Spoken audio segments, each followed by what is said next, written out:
Malaki ang mawawalang pondo ng gobyerno sakaling alisin ang buwis sa langis. Ito ang reaksyon ni Finance Secretary Benjamin Jokno sa panukalang tanggalin ang excise at value-added tax sa mga produktong petrolyo. Ayon kay Jokno, kapag inalis ang nasabing buwis, aabot sa 72.6 billion pesos ang mawawala sa Pilipinas sa fourth quarter ng taon at 280.5 billion pesos naman para sa buong 2024. Ang publiko rin lang umano ang makakaramdam ng negatibong epekto nito dahil lalaki ang uutangin ng bansa at bababa rin ang credit rating ng Pilipinas. Nauna rito na nawagan si House Speaker Martin Romualdez sa mga oil company na huwag munang magtaas ng presyo ng langis hanggang katapusan ng taon.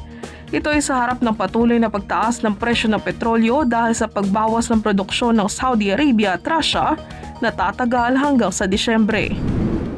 Pinangangambahang lalo pang bumaba ang mga nauhuling isda sa West Philippine Sea dahil sa pagsira sa mga coral sa Razul at Escoda Reef sa West Philippine Sea ng mga Chinese Maritime Militia.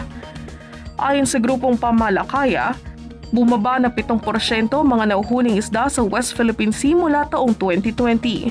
Pero dahil sa pagsira sa mga coral na nagsisilbing bahay ng mga isda, posible umunong magkaroon ng shortage ng isda.